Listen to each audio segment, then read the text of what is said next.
so number 1ကျွန်တော်ခုနပြောလို့မလေးရှားမှာ UN ရှောက်တဲ့အနေထားကျွန်တော်အရင်ပြောမယ်ပေါ့နော်ဒါကိုနားလည်အောင်ဆိုတော့မလေးရှားမှာရှိရကျွန်တော်မျိုးတွေကျွန်တော်မိတ်ဆွေတွေကတော့ဒါကနားလည်ပြီးသားဖြစ်သွားမယ်ပေါ့နော်ဆိုတော့အဲ့ဒါပို့ပြီးတော့နော်တတိထားမိအောင်ကျွန်တော်ပြောချင်တယ်ဆိုတော့မလေးရှားမှာ UN ရှောက်တဲ့အနေထားအခြေအနေနဲ့ဒီ process ဆိုတာကိုကျွန်တော်ပြောတဲ့ခါကျတော့အခုချိန်မှာကျွန်တော်တခုတတိပေးချင်တာကကျွန်တော်တို့ဒီနောက်ပိုင်းပေါ့နော်ဒီအခုနောက်ပိုင်းပေါ့ဒီ2019ကနေ2020ထိဖုန်းဆက်ပြီးတော့ appointment တောင်းပါ UN ကတ်လိုချင်တဲ့လူတွေ UN လျှောက်ထားတဲ့လူတွေတော့ဒီလေးနှစ်တည်းမှာ UN လျှောက်ထားတဲ့လူတွေမပုံတင်ဌာနကို sorry မပုံတင်ဌာနကိုဖုန်းဆက်ပြီးတော့ appointment တောင်းပါUN ရုံးကနေလက်ခံစကားပြောတယ်အဆင်ပြေတယ်ဆိုရင် appointment ရမယ်ပေါ့နော်ဆိုတော့အဲ့လို appointment တွေအများကြီးရကြတယ်ကျွန်တော်တွေ့တယ်ပေါ့နော်ကျွန်တော်ပြောထားတဲ့လူတွေလည်းအများကြီးရှိတယ်ဆိုတော့အဲ့ထဲမှာတချို့တွေပို့ပြီးတော့ထူးထူးဆန်းဆန်းကျွန်တော်ပြန်မေးကြတာ UN ရှောက်တော့မှာဗျ UN ရှောက်တော့သူရှောက်တာသူတယောက်တည်းနော်နောက်ပိုင်းမှာသူမိန်းမရောက်လာတယ်ဆိုတာမျိုးနော်ဒါမှမဟုတ်သူညီကူမောင်မတွေရောက်လာတယ်အဖေမေရောက်လာတယ်ဆိုတော့ရှောက်တော့သူတယောက်တည်းရှောက်တာပဲနော်ဒါပေမဲ့ဖုန်းဆက်ပြီးတော့ဖြစ်နော် appointment ရလာတဲ့အခါမှာမကြခင်သူက UN ရုံးမှာတွားပြီးတော့ UN ကတ်တွားယူရမှာအဲ့ဒီနေထားကြတော့နော်သူ့နောက်မှာသူရှောက်တော့မထည့်ထားဘူးသူက single အနေနဲ့ရှောက်ထားတဲ့ပုံစံမျိုးဆိုတော့မိန်းမရလာတယ်ဆိုတာမျိုးယောက်ျားယူလာတယ်ဒါမှမဟုတ်သားသမီးရလာတယ်ဒါမှမဟုတ်ညီကိုမောင်မတွေတွဲချင်လာတာမျိုးဖြစ်လာတယ်ဆိုတော့ကျွန်တော်ညီကိုခေါ်သွားလို့ရမလားကျွန်တော်ညီမကိုခေါ်သွားလို့ရမလားကျွန်တော်အကိုခေါ်သွားလို့ရမလားပေါ့နော်ဒါမှမဟုတ်ကျွန်တော်မိဘတွေခေါ်သွားလို့ရမလားဆိုမှမေးတယ်အဲ့ဆိုတော့လုံးဝမရဘူးခင်ဗျာ UN ရှောက်တော့မှာဘယ်နှစ်ယောက်ထည့်ထားလဲပေါ့နော်ဥပမာကိုတယောက်ထည့်တော့ရှောက်ထားတာဆိုရင် UN ရုံးကတော့လူပူလက်မခံဘူးလေကျွန်တော်အဲ့ကြောင့်ပြောတော့လူဘယ်နှစ်ယောက်လဲဆိုအစကတည်းကနော် fix လုပ်ထားတာသူတို့ကဒီမပုံတင်ဌာနကခင်ဗျားတို့ကိုနော်လက်ခံတွေ့ဆုံမဲ့ officer ကလူတရက်မှာလူဘယ်နှစ်ယောက်စာသူလက်ခံတွေ့ဆုံနိုင်မလဲနော်လူဘယ်နှစ်ယောက်စာသူ interview မလဲတွေ့မလဲဆိုတာ fix လုပ်ပြီးသားဖြစ်တယ်အဲ့ဒါကြောင့်မို့ခင်ဗျားကို interview တဲ့ဖို့ရက်ချင်းပေးတဲ့ချိန်မှာခင်ဗျားရဲ့ရှောက်လော်ထဲမှာဘယ်နှစ်ယောက်ရှိတယ်လဲအဲ့ဒီလူစင်းတိုင်းပဲနော်UN ရုံးကိုခေါ်သွားလို့ရမယ်အဲ့ဒီလူစင်းခင်ဗျား UN ရှောက်တော့လူစင်းမှမပါတဲ့လူတွေကျန်တဲ့လူတွေခေါ်သွားရင်လည်းအကျုံးဝင်မှုပေါ့နော် UN ကမပေးဘူးဆိုတော့ UN ရှောက်တော့ကိုတယောက်တည်းရှောက်တာဆိုအပွဲမရတဲ့ခါကိုတယောက်တည်းတွားရမယ်ပေါ့နော်ဆိုတော့ကိုမိန်းမောက်ထည့်ထားရင်မိန်းမောက်ခေါ်သွားလို့ရတယ်ကိုရဲ့ညီကိုမောင်မတွေထည့်ထားရင်လို့ရှိရင်လည်းခေါ်သွားလို့ရတယ်ဒါပေမဲ့ UN လျှောက်တော့ညီကိုမောင်မတွေမထည့်ထားဘူးအဲ့ဒီUN လျှောက်တော့ထဲမှာမထည့်ထားဘူးဆိုတော့အပွဲမရတဲ့နေ့မှာညီကိုမောင်မတွေခေါ်သွားရင်လည်းသူတို့လက်ခံမှာမဟုတ်ဘူးပေါ့နော်ဒါကျွန်တော်သတိပေးချင်တာဘာလို့ဆို UN ရုံးကနေစာပို့လာတဲ့ခါမှာနော်UN လျှောက်တော့မှာထည့်ထားတဲ့လူဦးရေထက်နော်ကျန်တဲ့လူဦးရေအပူခေါ်လာတဲ့လူဦးရေတွေကိုသူတို့လက်တင်မခံဘူးလို့ UN ရုံးကအတိလင်းစာရေးပြီးတော့နော်သူက bold letter လို့ခေါ်တာပေါ့နော်ဒီစလုံးအမဲလေးတင်မလားတခုခုကိုသူ emphasize လုပ်ချင်တာအလေးနဲ့လုပ်ချင်တဲ့ခါကျရင်စာရေးတဲ့နေရာစာစကလုံးအတူချင်းတောင်မှနော်သူတို့အလေးနဲ့ထားခြင်းတဲ့နေရာတွေကို bold letter လို့ခေါ်တဲ့စလုံးမဲတွေတုံးတယ်ဆိုတော့ကျွန်တော်ခုနပြောတဲ့ချက်လက်တွေကိုလည်း UN က bold letter နဲ့ကိုနော်တုံးထားတယ် UN ရှောက်တော့ကလူရည်တိုင်းလာခဲ့ပါလူပိုခေါမလာနဲ့လို့ပြောချင်တာဆိုတော့ကိုရင်လျှောက်တော့ကိုရဲ့ညီကောင်မောင်မတွေကိုရဲ့ fine ထဲမှာထည့်ထားတယ်ဆိုတော့ခေါ်သွားပါလားဆိုတော့ UN ကရမယ်အဲ့လိုမဟုတ်ရင်တော့ခေါ်သွားလဲပို့ပဲ UN ကမရဘူးသူတို့ကိုပြင်အထဲတော်ဝင်ခိုင်းမှာမဟုတ်ဘူးထင်တယ်နော်ဆိုတော့အမျိုးပေါ့နော်ဆိုတော့ခင်ဗျားရဲ့ fine ကိုသူတို့ဖွင့်ကြည့်တယ် appointment ပြီးပြီဆိုခင်ဗျားရဲ့ fine ကိုသူတို့ဖွင့်ကြည့်တယ်ဆိုတော့အဲ့ထဲမှာလူဘယ်နှစ်ယောက်ရှိတယ်လဲခင်ဗျားထည့်ထားတာလေခင်ဗျားကိုယ်တိုင်ထည့်ထားတာဆိုတော့အဲ့တိုင်းမဲ့သူတို့ register လုပ်ထားတဲ့ computer စင်ထဲမှာကျွန်တော်ပြောပြအဲ့စီရင်ကဘယ်တော့မှမပြောက်ဘူးနော်လူမျိုးရေးခွဲ discrimination လုပ်တာမို့ချစ်တီကလာရဲ့အကျွေးစင်တဲ့အကြိုက်ခံတယ်လို့ကျွန်တော်ဟာတာအနေနဲ့နော်ရည်စရာလုပ်ပြီးတော့ပြောထားတာ computer တဲမှာသူတို့ record လုပ်ထားတဲ့မှတ်တမ်းတွေနော်သူတို့ close နော် file တွေမပိတ်မချင်းမပြောက်ဘူးအဲကြောင့်မို့ခင်ဗျား UN ရှောက်တော့စာရွက်လေးမှာနော်ပေါ်လေးတွေးပြီးတော့ထည့်လိုက်တဲ့အချက်လက်တွေအကုန်လုံးအဲ့ဒီမှာလုံးဝမတန်တင်ထားတယ်ခင်ဗျ interview appointment ရတဲ့ခါကျရင်အဲ့ဒီအချက်လက်တွေနဲ့နော်ကွဲလွဲပြီးတော့နော်ဘာမှပြောင်းလဲလို့မရဘူးကျွန်တော်ပြောချင်တာအဲကြောင့်မို့အဲ့ဒီတိုင်းပဲတော့ရမယ်အဲ့ဒါကခင်ဗျပေးထားတဲ့ချက်လက်တိုင်းတို့က နော်လက်ခံပြီးမှာအဲ့ဒီချိန်မှာမှတော့ပြောင်းတာမျိုးဟုတ်တယ်မလားအများလျှောက်တော့လူနှစ်ယောက်ပဲနောက်လူတွေထပ်ရောက်လာတယ်ကိုယ့်ရဲ့ညီကိုမောင်မတွေဆိုဒါနောက်ကိစ္စဖြစ်သွားပြီတော့ဒါ family adding နော် family composition ဒါမှမဟုတ် family adding မှာပြန်ပြီးတော့နောက်တစ်ဆင့်ပြန်တော့ရမှာဆိုတော့အရန်ကြာတော့ပြီဒီကိစ္စကနော်နောက်၄၅နှစ်ကန်ဆိုရင်၄၅၀နှစ်ကြာတော့နိုင်တယ်မိသားစုတွေ့ရတော့မှဆိုတော့ဒါတချို့ကိစ္စဆိုတော့ကျွန်တော်မနေ့ဖန်တဲ့ဘက်ကလာမဲ့ပတ်ယူရင်ရုံမှာပွဲမြင်ရထားတယ်ကျွန်တော်ညီကိုခေါ်သွားလို့ရမလားကျွန်တော်ညီမလေးကိုခေါ်သွားလို့ရမလားเนาะကျွန်တော်မိန်းမခေါ်သွားလို့ရမလားကျွန်တော်ကျမယောက်ျားခေါ်သွားလို့ရမလားဆိုတော့မိတ်ဆွေများခင်ဗျာယူရင်လျှောက်တော့ကခင်ဗျာအဲ့ဒီလူတွေကိုတွဲထားသလားအဲ့ဖိုင်ထဲမှာเนาะလျှောက်တော့ထဲမှာတခါတည်းတွဲထားရင်တော့ခေါ်သွားလို့ရတယ်မတွဲထားရင်တော့လူပိုလုံးဝခေါ်သွားလို့မရဘူးဒါလည်းအရေးကြီးတယ်ပေါ့နော်ဆိုတော့ယူရင်ရုံကအတိအလင်းပြောထားပြီးသားဖြစ်တယ်အဲဒါကြောင့်မို့ယူရင်လျှောက်တော့ကနော်လူစင်းအတိုင်းမဲ့သူတို့လက်ခံတွေ့ဆုံမဲ့ယူရင်ကပ်ပြီးမယ်ဒါတစ်ချက်ကျွန်တော်ပြောချင်တာပေါ့နော်ဆိုတော့ဒါဇကနီဒန်ပေါ့နော်ယူရင်လျှောက်တဲ့လူတွေအပွဲမရတဲ့လူတွေကျွန်တော်မေးများတာပေါ့နော်ဆိုတော့သူတို့ပရမလျှောက်တော့ကတော့အများကြီးအရှိအိုးရှီကိုမစင်စားဘဲနဲ့သူတို့ရှောက်လိုက်တယ်လို့ပပပဲသူတို့တယောက်ထဲဒါမှမဟုတ်လင်းမြန်းရောက်တယ်နောက်ကျမှညီကိုမောင်မတွေထည့်ချင်တာမျိုးနော်မလားဒါမျိုးကိစ္စတွေကြုံတဲ့ခါကျတော့50ရောက်မကောက်ကျွန်တော်မေးလာတယ်ဆိုတော့ဒါကျွန်တော်တီးပေးချင်တာပေါ့နော်ဆိုတော့ကိုယ့်ရဲ့ယူရင်ရှောက်တဲ့ခါမှာလဲထည့်တဲ့လူကိုတခါတည်းထည့်ထားပါနော်နောက်ကိုယ့်ရဲ့ file ထဲမှာပေါ့နော်ကိုယ့်ရဲ့ညီကိုမောင်မတွေဆိုတော့ဒါတစ်ချက်ဆိုတော့ UN ကိစ္စကိုပဲဆက်ပြောမယ်ပေါ့နော်ဆိုတော့အဲ့အမျိုး UN ရှောက်ကြတယ်ပေါ့နော်ဆိုတော့ online ကနေ UN ရှောက်တဲ့ပုံစံကိုကျွန်တော်ရင်ပြောမယ်ပေါ့နော်ဒါအားလုံးသိပြီးသားဆိုတော့ဒါကိုဒီ Australia form ကိစ္စနဲ့ကျွန်တော်နော်မြင်စိတ်ထဲမှာနော်ခင်ဗျားတို့စိတ်ထဲမှာမြင်အောင်ကြည့်အောင်ကျွန်တော်ပြောသွားရင်ခင်ဗျားတို့သဘောပေါက်မယ်ဆိုတဲ့အကြောင်းဆိုတော့ကျွန်တော် online မှာဒီဖုန်းထဲကနေပဲဖြစ်ဖြစ်ကွန်ပျူတာနေပဲဖြစ်ဖြစ်เนาะဒီ UNHCR website ကိုဝင်ပြီးတော့ကိုယ့်အကို online ကနေ UN လျှောက်ကြတယ်เนาะ UN လျှောက်ကြတယ်ဆိုတော့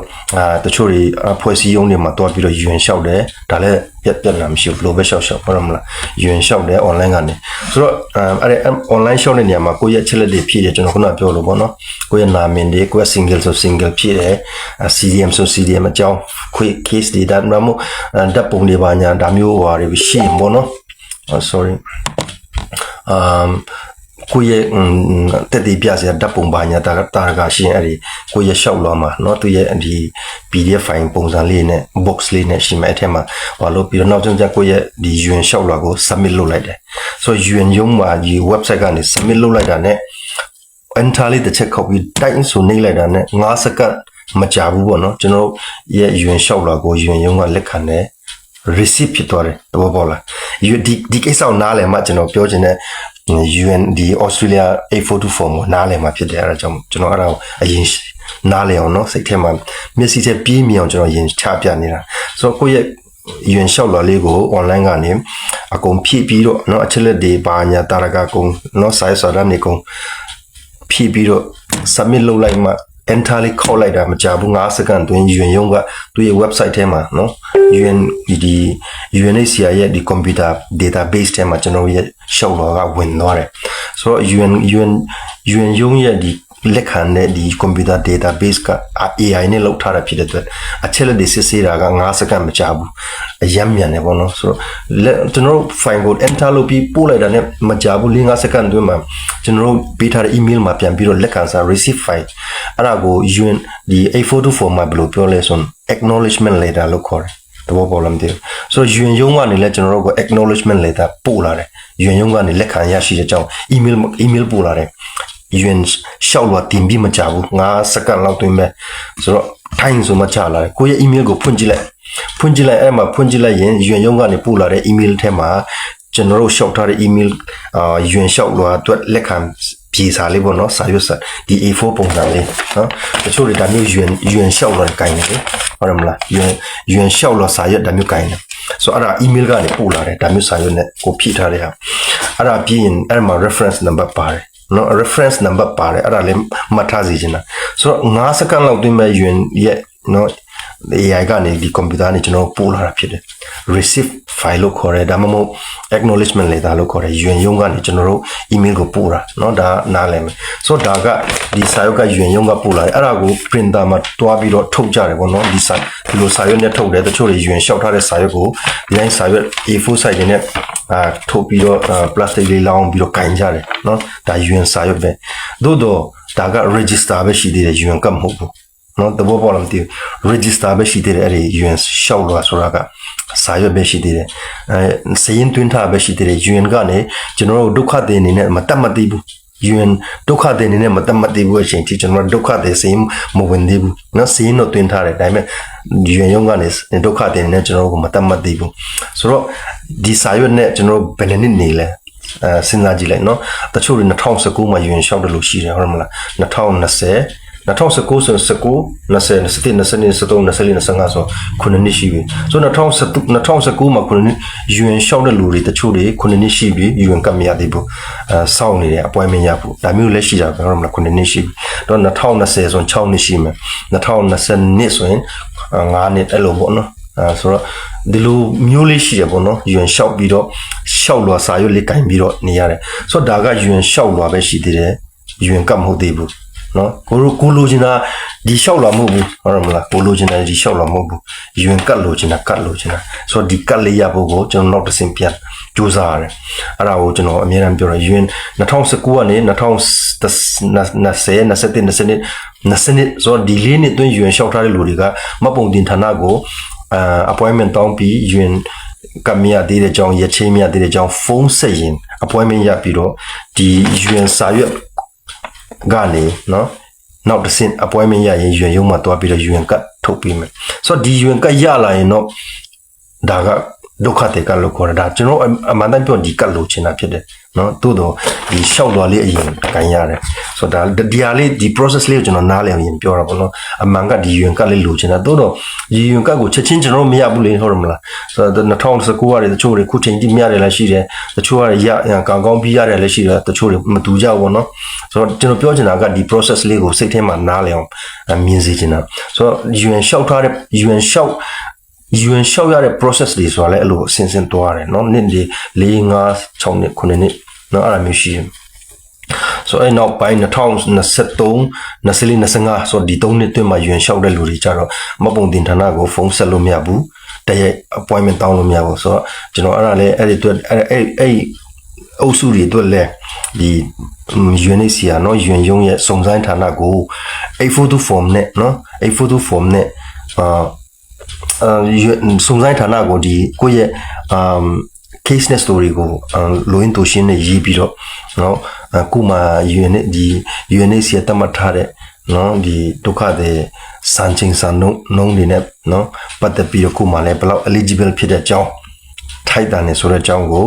UNHCR ကိုအတနာခံစာတင်ပေးပါဆိုမှဒီ2023 24 25ဒီ3နှစ်နော်တွင်းမှာ UN လျှောက်ထားတဲ့လူတွေကိုလည်းအဲ့လိုစူးစမ်းဖို့ appointment ရဖို့ကျွန်တော်အမြဲတမ်းအကြံပေးတယ်ပေါ့နော်ဆိုတော့ဒါကလည်းကျွန်တော်အမြဲတမ်းပြောလာတဲ့ဟာဖြစ်တယ်ဆိုတော့တီးပြီးသားဖြစ်တယ်ဆိုတော့ဒီလိုပုံစံလေးတွေရှိတယ်ပေါ့နော် UN ကတ်လေးရဖို့ UN ကတ်လေးရဖို့တော်တော် UN ကတ်မရတဲ့တီးတဲ့ခင်မှာကျွန်တော် UN လျှောက်ရတယ်ဆိုတော့ကျွန်တော် UN လျှောက်တာကအဆင့်မြင့်တယ်ပေါ့နော်ကျွန်တော် UNHCR ကအထင်သေးလို့မရဘူး तू ကonline ကနေလက်ခံတယ်ဒီ online ကနေလက်ခံနေဆိုတဲ့ဟာလဲ842 form မှာဒီ2025 ဇူလိုင်လတရက်နေ့မှာစတုံးတာဖြစ်တယ်အဲ့ဒီမတိုင်ခင် online ကနေသူတို့ရှောက်လို့လက်မခံဘူးเนาะဒီစာရိုက်တဲ့ကြီးနာကနေဒီလိုစာရွက်စာတမ်းနေနဲ့เนาะ form ဖြည့်ပြီးတော့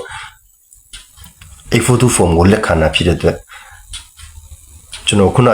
UN ရှောက်လောက်ကို enter လေးတစ်ချက်ဖတ်ဆိုခေါက်လိုက်တာနဲ့5စက္ကန့်အတွင်းမှာကျွန်တော်ရဲ့ acknowledgement letter ကိုUNHCR ကနေကျွန်တော် email ထဲမှာတိုင်းဆို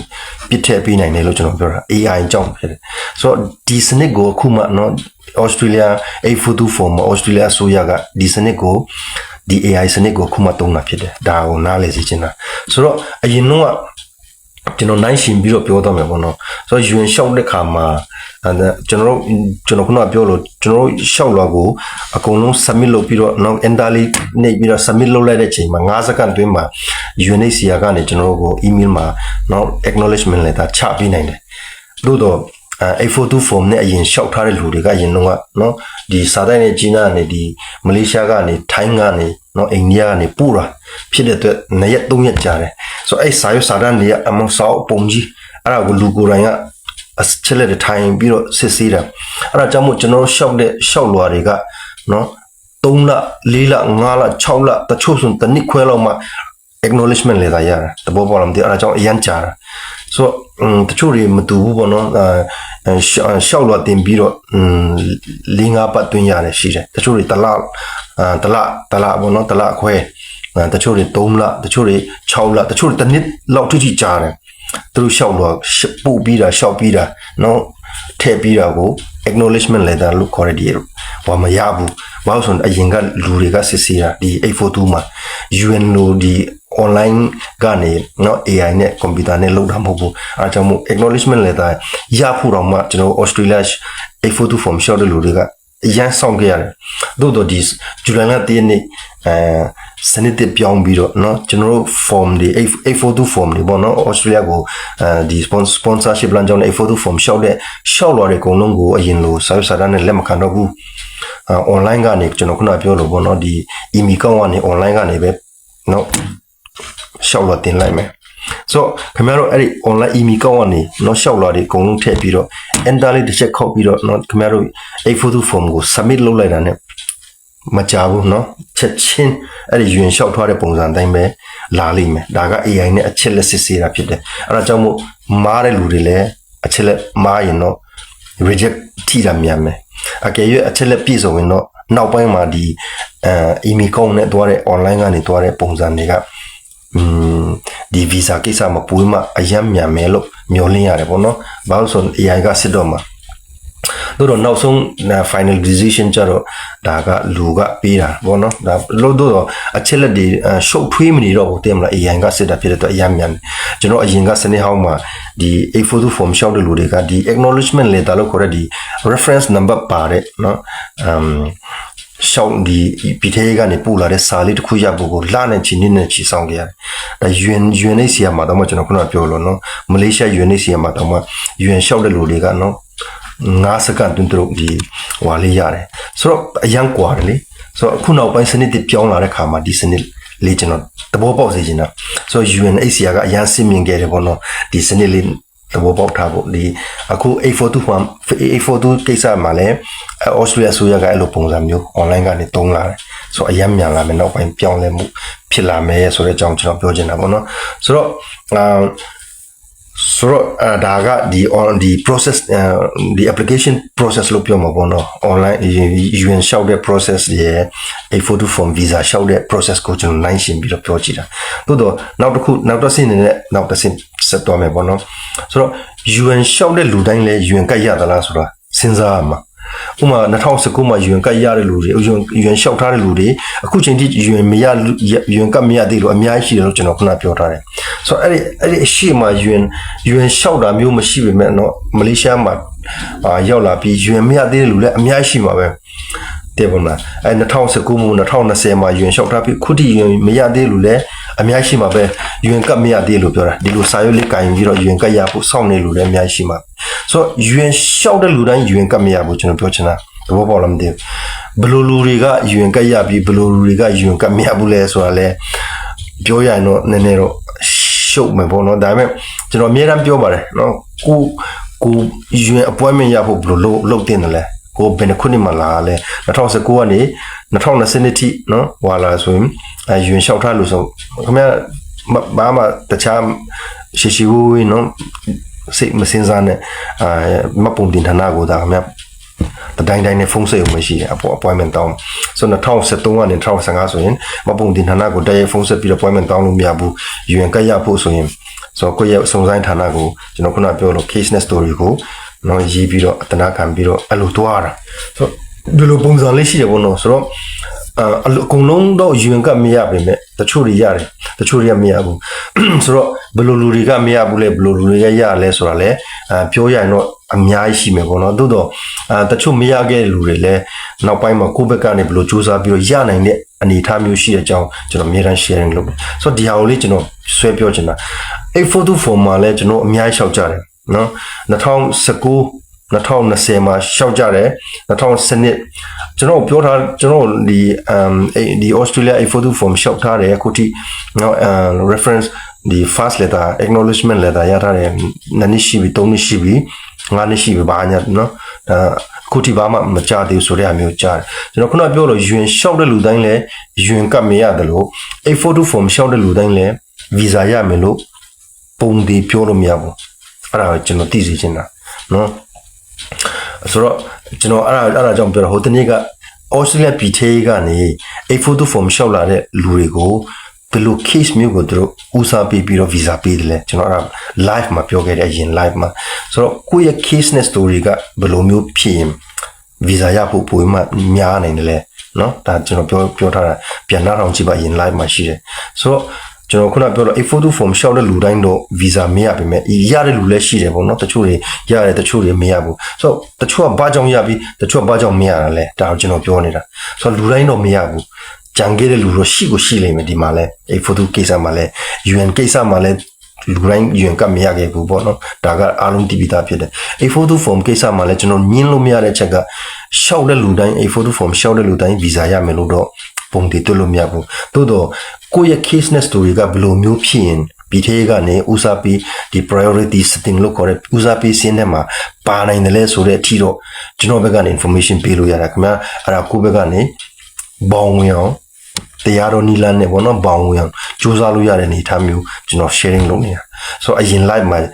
ပြည်ထဲကနေ Australia ပြည်ထဲကနေဘယ်လိုလူမျိုးကို A42 form မှာ visa ဦးစားပေးမှပေးတယ်လဲဆိုတဲ့မျိုးလဲကျွန်တော်အရင် live မှာပြောထားတယ်နားထောင်ကြည့်ပါနော်ဆိုတော့အဲ့ဒါလေးလည်းရှိတယ်ဆိုတော့ကိုယ့်ရဲ့ case နဲ့ story ကြောင့်လဲA42 form မှာ visa ရသွားတဲ့လူတွေလည်းအများကြီးရှိမှာပဲဆိုတော့ case နဲ့ story မကောင်းလို့ပယ်ချခံရတဲ့ case နဲ့ story လည်းရှိမှာပဲဆိုတော့ကျွန်တော်ခုနပြောလို့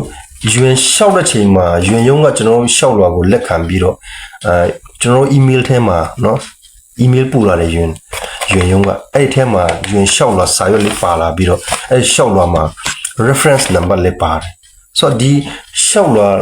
UN ရှောက်လွာစာရွက်လေးရတယ် reference number လေးပါတယ်ဒါပေမဲ့ UN ကရပြီလို့ပြောလို့မရဘူးအဲ့လိုပဲကျွန်တော်ပြောစေချင်တာ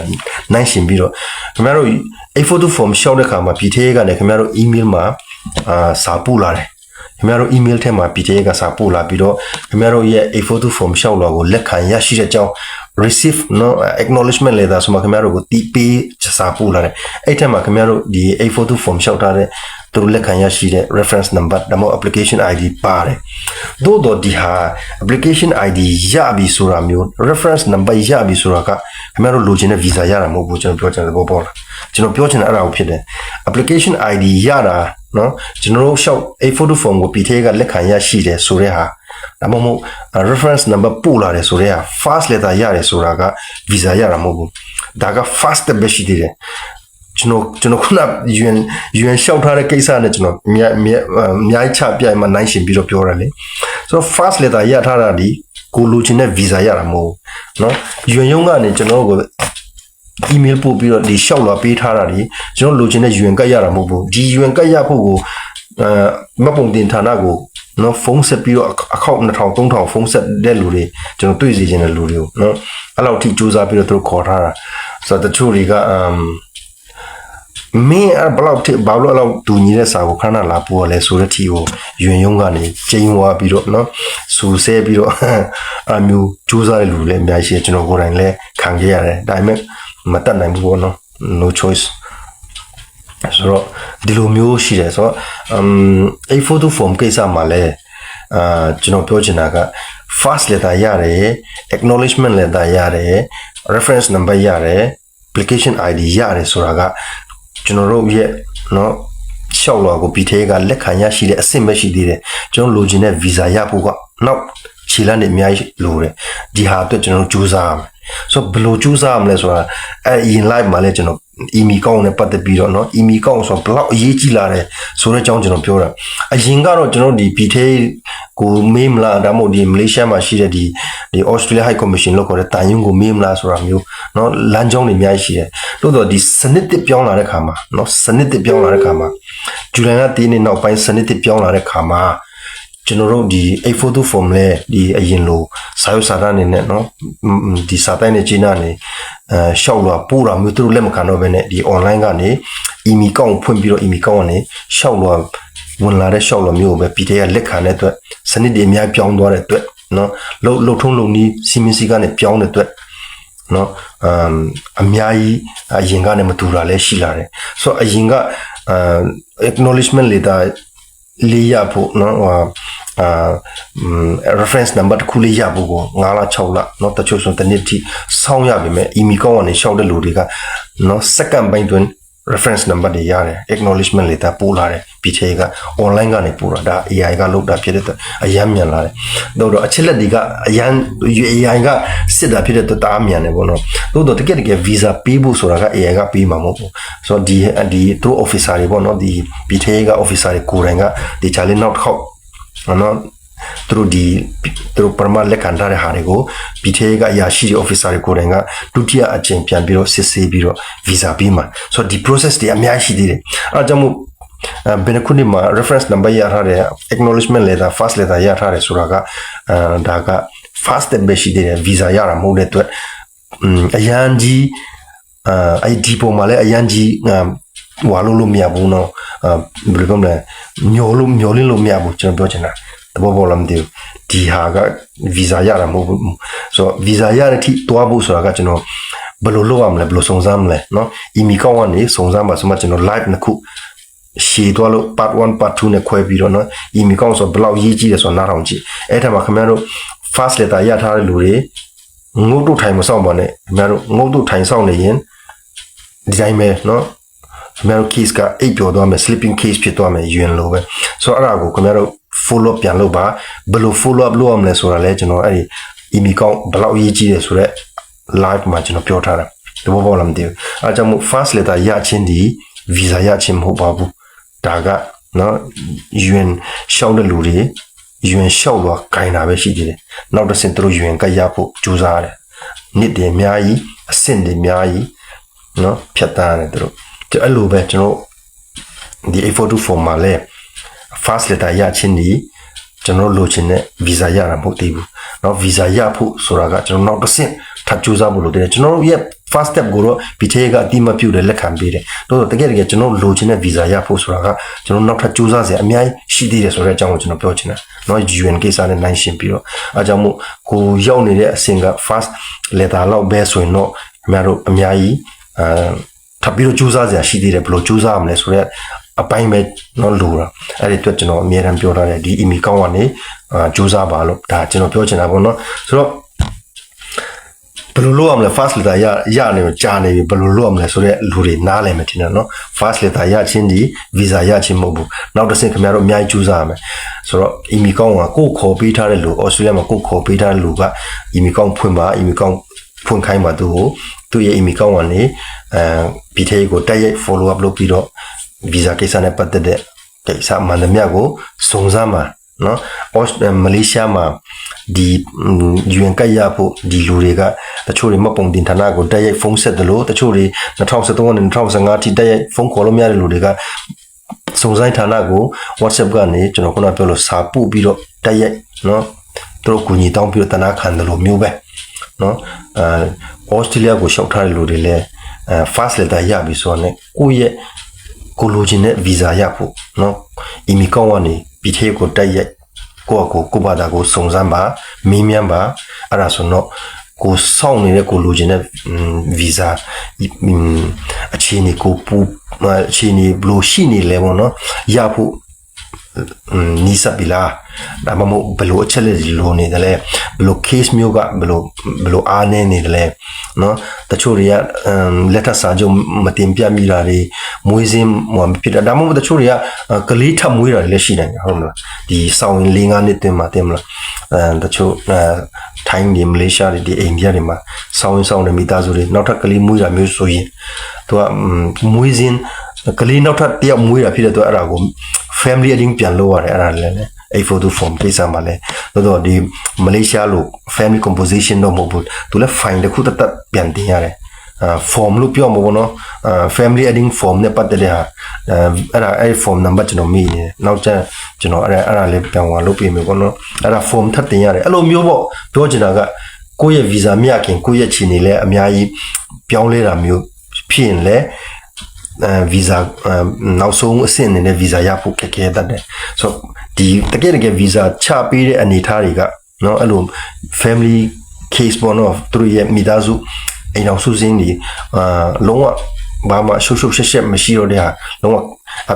ဒီအရှုပ်ရှင်းပေါ့နော်ဒီလူကြီးရော့တာတိုးတာဘာညာဒါမျိုးမရှိဘူးဆိုတော့အဲ့ဒါလဲဗီဇာရဖို့အားတာတဲ့အချက်တည်းမှာပါတယ်တကယ်လို့ကိုကဗီဇာရနေတဲ့အခါမှာဗီဇာတော့ရပါရဲ့ကိုကကလေးတယောက်ထပ်မွေးထားတဲ့ကလေးကိုကိုရဲ့ရှောက်လောင်မှာမထည့်ထားဘူးဆိုတော့ကိုဩစတြေးလျကိုတွားတဲ့အခါမှာအဲ့ဒီကလေးကိုမလေးရှားမှာထားခဲ့ရမှာဘာလဲမသိဘူးကျွန်တော်က Gmail မှာဟိုဝတ်တယ်လားဆိုတော့အဲ့လိုတွေရှိရပါတော့အဲ့ဒါကြောင့်မို့ဒီ A42 form ရှောက်တဲ့ဟာတွေလဲကျွန်တော်ယတိပြတ်ကြီးတော့မပြောတတ်ပေမဲ့ဒီ UN ရှောက်ထားတဲ့ကိစ္စ process တွေနဲ့အရန်စင်တူတယ်ပေါ့နော်အဲဒါကြောင့်မို့ကိုရောက်နေတဲ့အဆင့်ကဘယ်လိုရှိတယ်လဲကိုဘယ်လိုထပ်ကြိုးစားမလဲဆိုတဲ့ဟာလေးတွေဆက်ဆက်မိစေချင်တာကျွန်တော်ပြောတဲ့ဟာတွေကတချို့ဟာတွေက comment မှာလိုရင်းတို့ရှင်းပြောလိုက်ပါလားလို့ပြောတာလိုရင်းတို့ရှင်းချက်ချင်းပြောဖို့ကြတော့သိမလားအချက်လက်တွေကအများကြီးစူးစီးပြီးတော့ပြောရတာစိတ်ထဲခင်ဗျားတို့စိတ်ထဲမှာမြင်ဘာလို့ဆိုတယောက်နဲ့တယောက်ကသူတို့ရောက်နေတဲ့အနေအထားမတူဘူးအခက်ခဲမတူဘူး process တွေမတူဘူးသိမလားဆိုတော့အကုန်လုံးကိုဖြစ်နိုင်တယ်မြတ်ခြုံငုံတော့အောင်ကျွန်တော်ပြောနေတာဖြစ်တယ်အဲအကြောင်းမို့တချို့အရာတွေကြတော့ခင်ဗျားတို့တချို့ကအချက်လက်တွေက information တွေကမလိုဘူးပေါ့နော်ဒါပေမဲ့တချို့တွေတော့ကတော့လိုကောင်းလိုနိုင်တယ်အဲအကြောင်းမို့ကျွန်တော်တွေးမိတဲ့ကျွန်တော်လေ့လာမိတဲ့ချက်လက်တွေကျွန်တော်စူးစီးပြီးတော့ပြောထားပါတော့ဆိုတော့ဒါက A42 form ရှောက်တဲ့နေရာမှာလဲ UN ရှောက်ထားတဲ့လူတွေနဲ့နော် process တူနေတယ်ခင်ဗျားတို့ကြိုးစားရမယ့်အပိုင်းတွေအများကြီးရှိတယ်ဆိုတဲ့အကြောင်း UN ကရဖို့လဲအများကြီးကြိုးစားရတယ်။ UN ကရပြီးရင် interview ရဖို့လဲအများကြီးကြိုးစားရပြန်တယ်။အဲ့ဒီ interview ရပြီးရင်နော်ဒီ resettlement eligible ပြန်ဖြစ်ဖို့ပြန်ကြိုးစားရတာပဲအဲ့လိုပဲဟုတ်မလား UN ကရထားတဲ့ဒီမလေးရှားမှာ UN ကြိုးစားလူတွေရဲ့ဘဝလဲ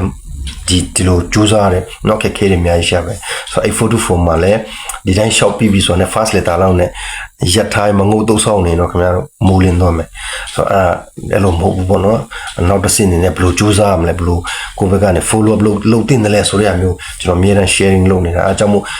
ဘယ်လိုလုပ်မှမသိဘူးဆိုတဲ့ဟာတွေကကျွန်တော်အရင် live မှာနော်ပြောထားတာရှိတယ်1 2အဲ့ဒါမျိုးအကုန်လုံးပြောထားပါတယ်နော်နားထောင်ကြည့်ပါလိုက်ပြီးတော့ရှာကြည့်ပါဆိုတော့မလိုအပ်တဲ့မိကွန်းခင်ဗျားတို့သိချင်တဲ့မိကွန်းအဲ့ကျွန်တော်ပြောပြီးကျွန်တော် timeline မှာအကုန်လုံး information တွေကျွန်တော် share ထားရှိပါနော်ဆိုတော့ကိုနဲ့ကို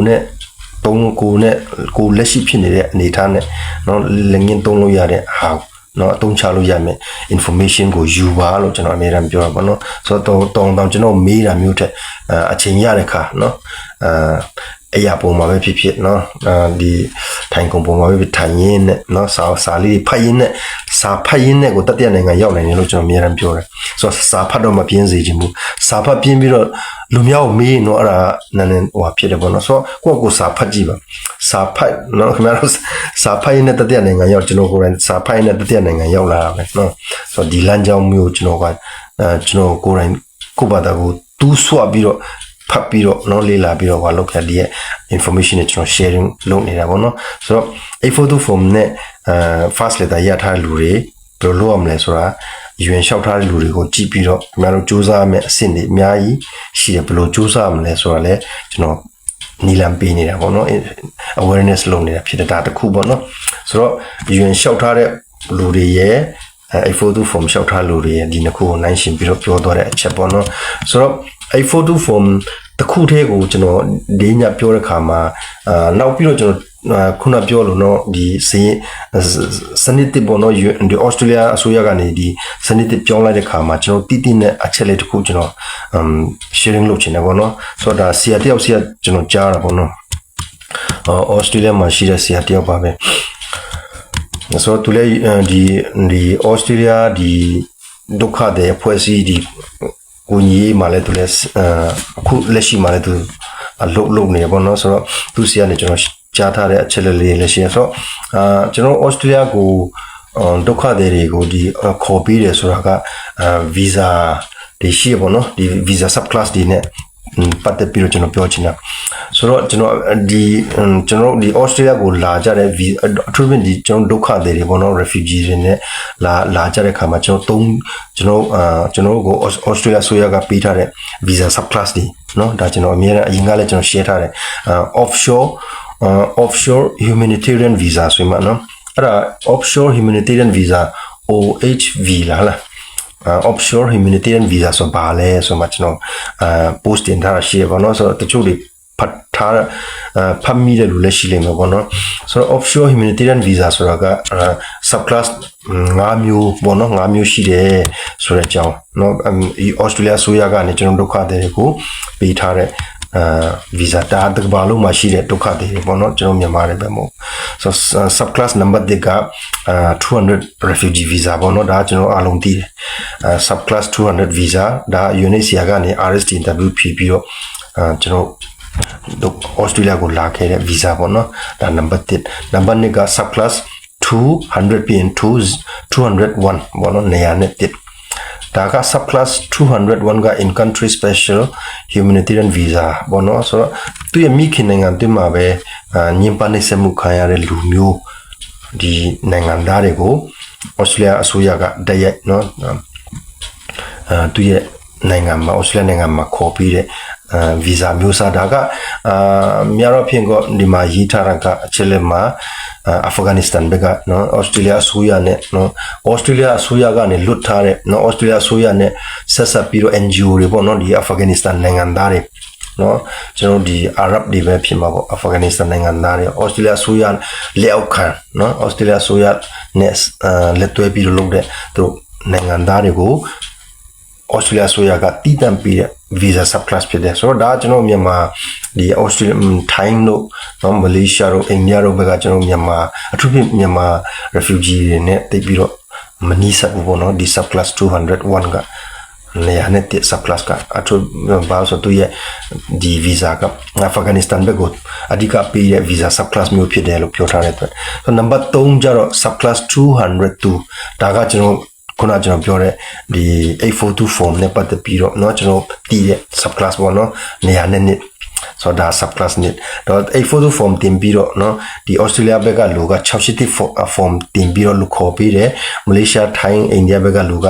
เนาะ842 form တင်ပြီးတော့တွားတယ်ဆိုတော့ Australia ကိုလာတဲ့ခါမှာကျွန်တော် visa Australia ဆိုရကပေးတဲ့ visa က subclass 202ဖြစ်တယ်နေရာနဲ့နှစ်ဒါက842 form နဲ့ပတ်သက်ပြီးတော့ပေါ့เนาะဆိုတော့ now number 4ကျတော့ subclass 203ဒါဟိုတနေ့ကျွန်တော် share ထားတယ်ပေါ့နော်subclass နေရာနဲ့တော့ emergency rescue visa ဆိုတာနော်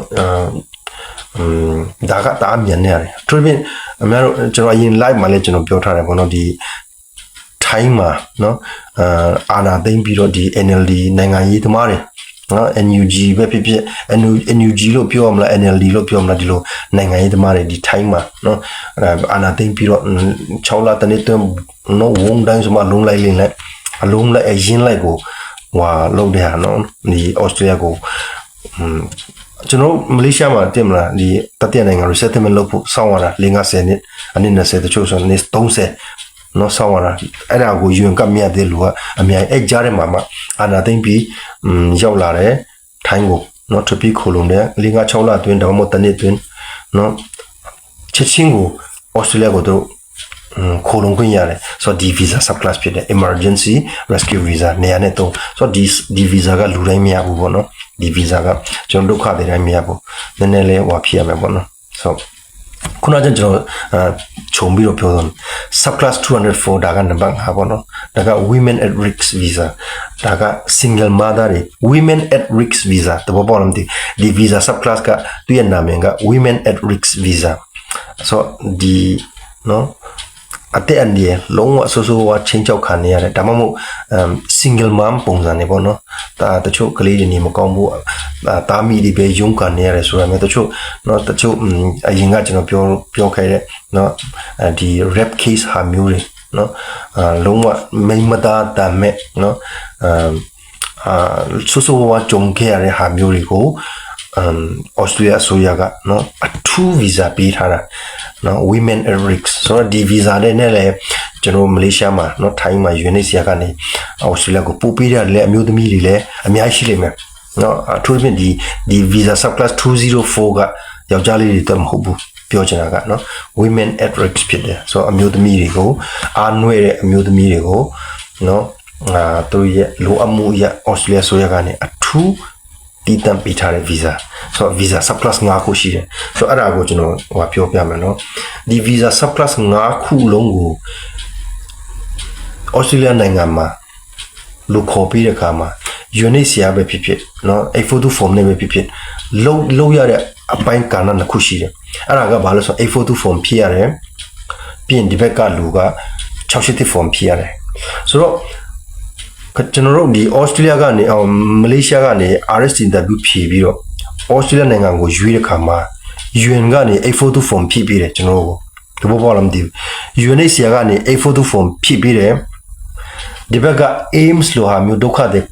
လက်ခံတဲ့အဖွဲ့အစည်းဟိုတနေ့ကျွန်တော် share ထားရှင်းတော့ဒုက္ခတွေဒီ Australia နိုင်ငံမှာဒုက္ခတွေကိုလက်ခံပြီးတဲ့အဖွဲ့အစည်းကြီးနော် big organization လို့ခေါ်မှာပေါ့နော်ဒုက္ခတွေကိုကူညီပေးတဲ့ဖွဲ့စည်း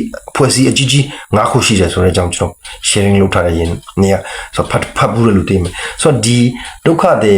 UNHCR နဲ့လက်တွဲထားတဲ့ဒီအဖွဲ့အစည်းတွေပဲဒီဖွဲ့စည်းကြီး၅ခုကဆိုတော့ဒီဘက်ကလူတွေကခေါ်ပေးတယ် UN ပို့လာတဲ့လူတွေဆိုတော့ဒီအဖွဲ့အစည်းတွေကဒီဘက်ကနေ680 form တင်ထားတယ်ဘောလုံးတူso UNHCR ကနေ subclass 200 visa refugee visa လို့ခေါ်တဲ့ဟာအတွက်842 form ဖြည့်တယ်ကျွန်တော်တို့ Australia ပြည်ထောင်ဌာနကိုပို့ပေးတယ်ဆိုတော့ဒီဘက်ကလက်ခံပြီးမဲ့ aims လို့ဟာမျိုးဒုက္ခတွေကူညီတဲ့အဖွဲ့အစည်းတွေက680 form ကျွန်တော်တို့ဖြည့်ထားတယ်တာဝန်ခံပြီးတယ်ဒီနှစ်ခုအများအား link နေတယ်ဘောပေါ်လာဆိုတော့ subclass 200 visa ဆိုမှ refugee visa လို့တဲ့ခါမှာလဲ UNHCR နဲ့ဒီဘက်ကဒုက္ခတွေလက်ခံပေးတဲ့ဖွဲ့စည်းရနဲ့เนาะ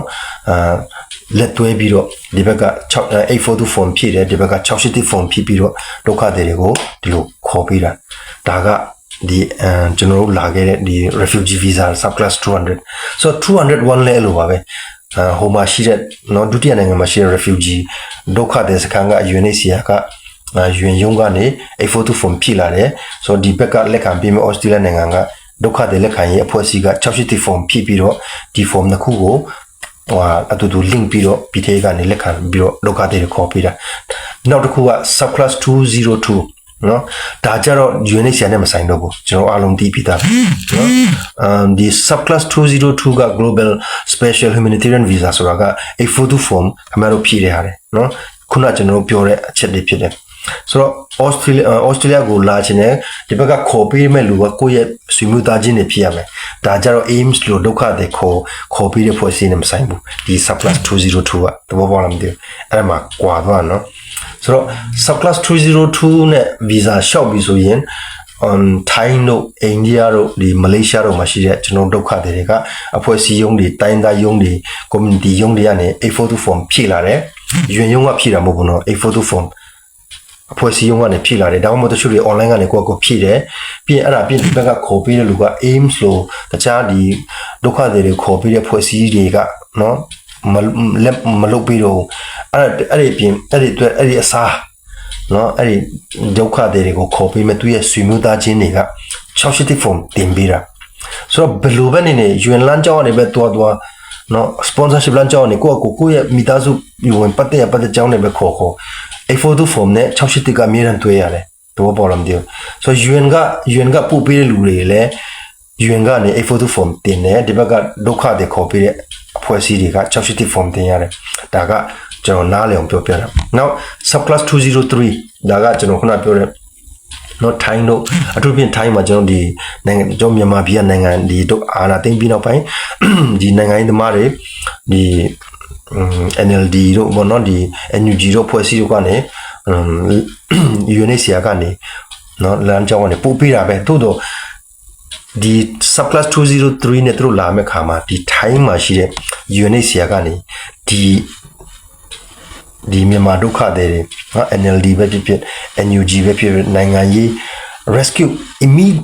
emergency immediate rescue လို့ခေါ်တာချက်ချင်းလည်းငယ်အယံမြန်တဲ့ဒီဟာတွေကဆိုတော့ကျွန်တော်တာမန်ဒုက္ခတွေမရဘူးဒီခွင့်ကြီးပေါ့နော်ဆိုတော့တို့က